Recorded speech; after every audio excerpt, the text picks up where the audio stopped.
It wasn't just the Rolling Stones who couldn't get no satisfaction.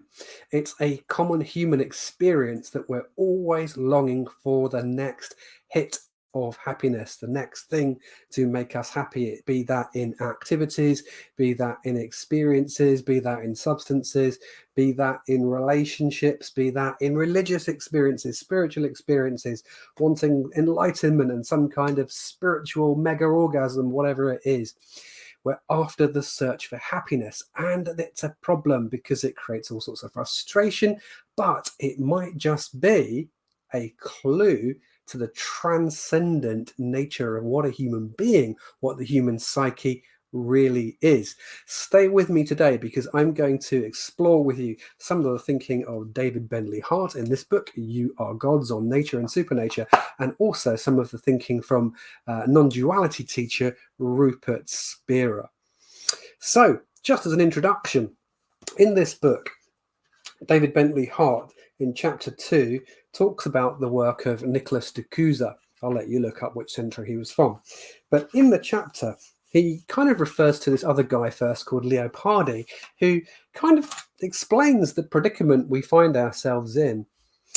He says this: Leopardi recognizes that our desire for pleasure is limitless in duration and extent, and that we would not exist as the beings we are without it.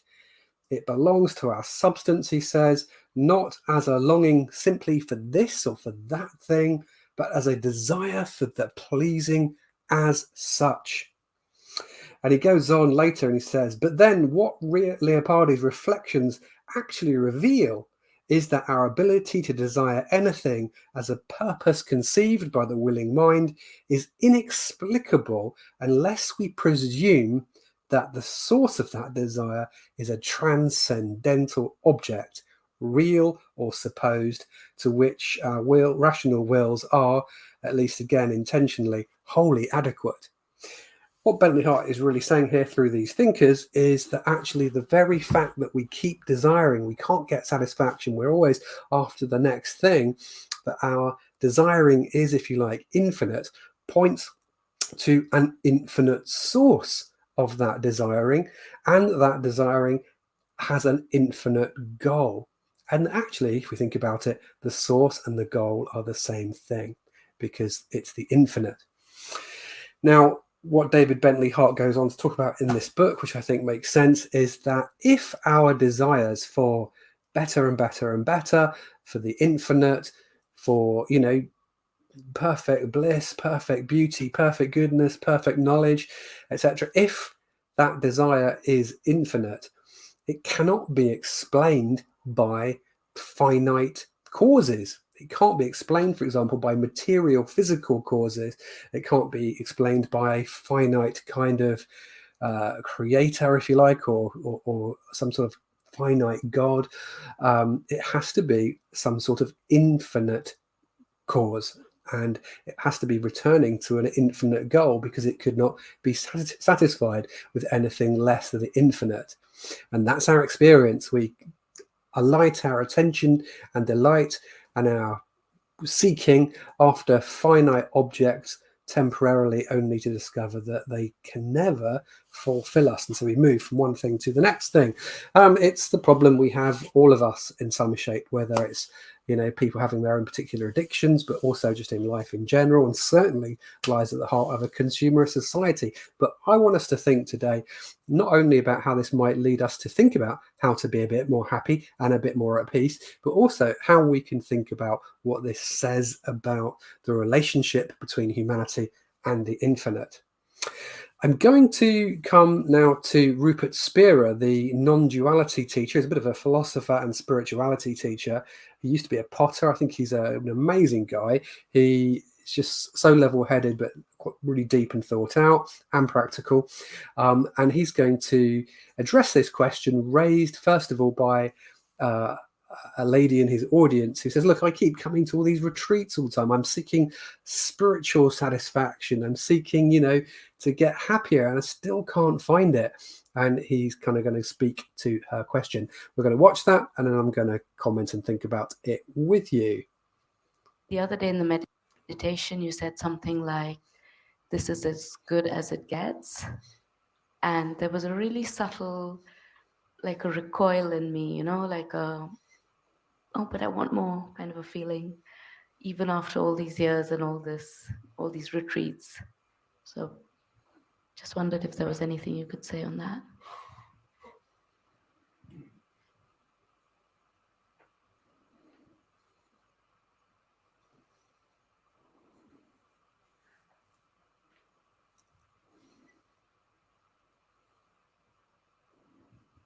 Even if you were to acquire the experience, the ultimate experience for which you long, you wouldn't want it for long. You'd get bored of it and want to replace it. How many people have found the partner that they longed for all their life, only to separate 2 years later or 20 years later? Sooner or later, even the best object we can imagine fails to satisfy us. We blame the object or the person, but it's not the object or the person's fault. No object can satisfy us. We project our longing for happiness onto objects. And for as long as that object seems to fulfill us, we say, I love that object or that person. But as soon as the object or the person ceases fulfilling us, we say, I dislike them, and we leave. No objective experience can give us the lasting peace and happiness for which we long. We have to, at some point, we have to see that, to look that fact in the face clearly. No objective experience, no marvelous relationship, no wonderful teacher, no particular state of mind, no condition of the body, no state of health, no state of wealth. None of these, we have to see clearly, sooner or later, that none of these will give us happiness.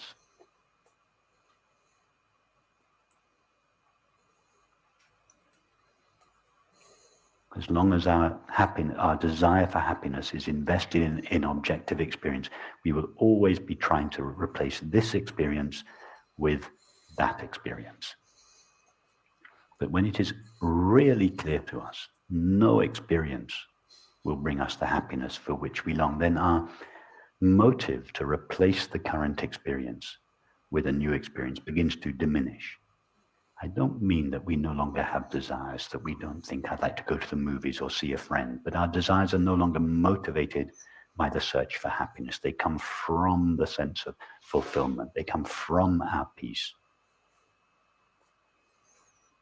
But that's what I meant when I said this is as good as it gets. This current situation, there is nothing that is not present in our current situation that would prevent us from being fully happy in this moment. And that is true of every moment. And every situation. And every situation. Okay, so in this particular moment here, he's kind of talking about what David Bentley Hart also talks about, how desire is always deferred. So we never reach the end of our desire. There's always that deferral from one thing to the next, to the next, to the next. We reach the next stage, the next mirage in the desert, if you like, and then we're still thirsty and we're wanting more. And I think one of the things to understand about Rupert Spira's thinking is, in a sense, what he's saying is we need to return to our source. So Spira, as an Advaita Vedanta teacher, basically says that you and I, we are finite, limited perspectives of a greater consciousness. That consciousness is at the root of all reality. And you might sometimes call this awareness or being as such, or I am, or God even. It's the ultimate source of all being, in which everything occurs. And if you think about that for a moment, everything you know occurs within your awareness. Consciousness. Awareness is the substrate of reality. It's the ultimate real thing. Okay, and what we do very often as finite minds finite small consciousnesses, if you like, small consciousnesses with a small c within consciousness with a big C, is we seek our happiness and fulfillment in the experiences within consciousness. What we fail to understand is that actually we are one with the source. We are one with the big C consciousness, or the divine, or the source itself.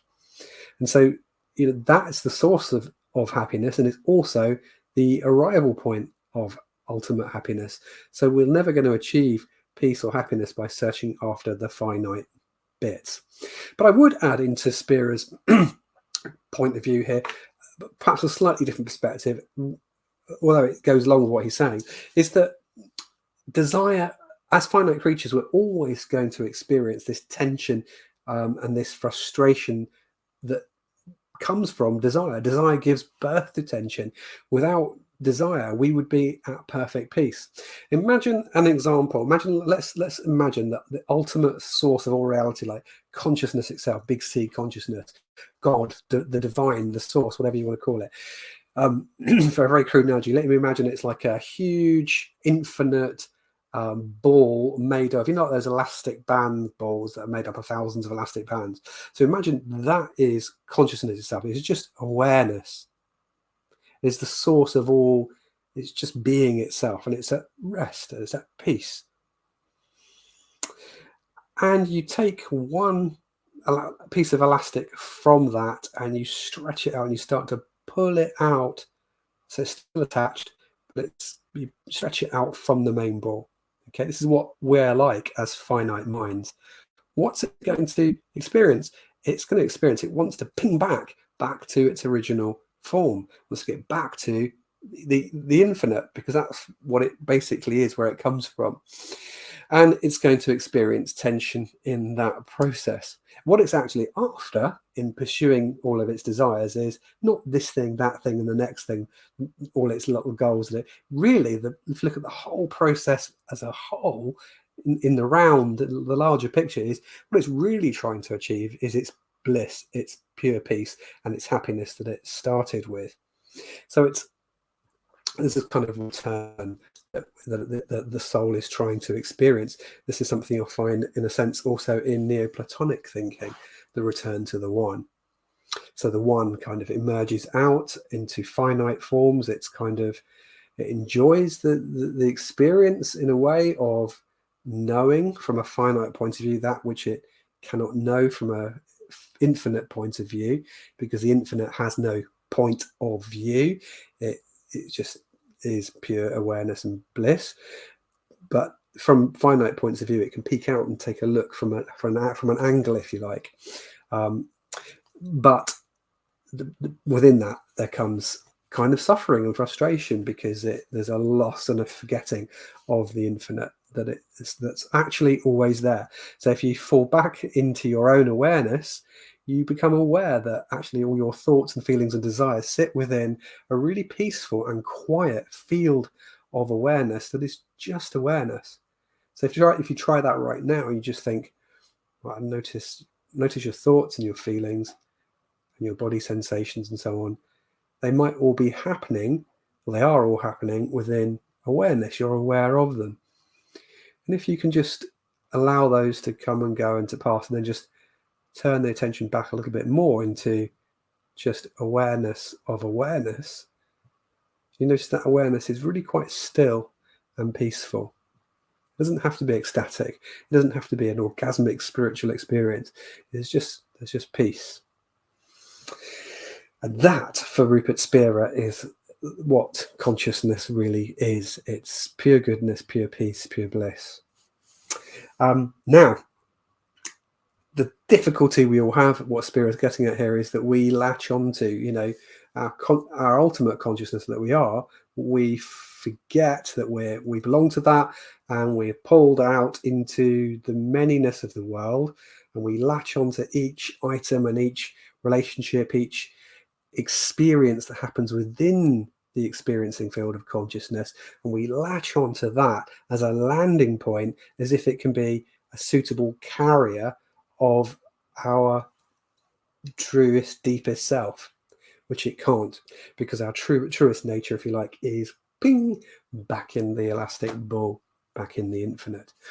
But we shouldn't despise desires, because desires point us back towards the infinite, back to this infinite peace, truth, goodness, and so on.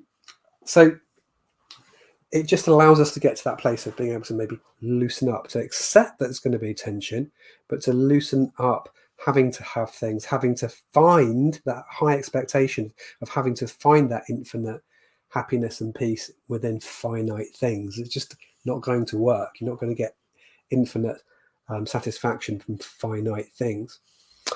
So that is a route towards greater peace, if you like. Now, I'm going to come back to Rupert now, and he's going to address a similar question to another guy who's asking about happiness.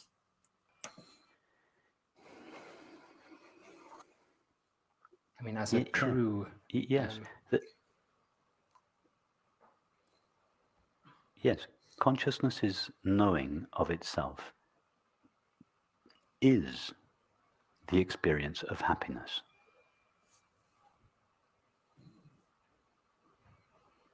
That's what happiness is. When you desire something, you desire it for the sake of happiness, yes? All desires are desires, whether it's for an object, a substance, a relationship, whatever. The real reason we desire the object is because of the happiness we hope to derive from it. Now, until we acquire the object or the relationship, we are not happy, yes? We are seeking happiness. At the moment we get the object, the activity of seeking comes to an end, yeah, because we now have what we were seeking. Now, as soon as we get what we were seeking, we experience happiness. We think that the happiness experienced comes from the acquisition of the object. It doesn't. It comes from the cessation of seeking which preceded it. Now, the seeking that preceded the acquisition of the object is the activity of the finite mind. So when we get the object, the activity of the finite mind comes to an end. It's exactly the same thing that happens when we ask ourselves the question, am I aware? Before the answer yes has appeared. When we ask the question, am I aware? The finite mind comes to an end at the end of the thought. And when the finite mind comes to an end at the end of the thought, consciousness shines. Exactly the same thing happens when the seeking mind acquires its object. The seeking, that is the finite mind, comes briefly to an end and consciousness shines. The common name for that is happiness.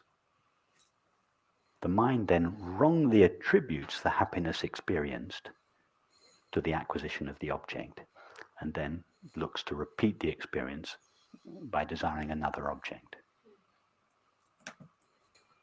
Okay, so yes, you've got this kind of desiring and this build up of tension, I think, that comes from the seeking process. If you like, what we're doing is it's the grasping of what we hope for, be it an object, a relationship, or even an experience, or even a spiritual experience. Let's not forget. Okay, we grasp after happiness. The finite mind's trying to cling to a finite experience, and it's trying to extract from it the happiness that it actually can only get from the infinite, which is its true destination and origin.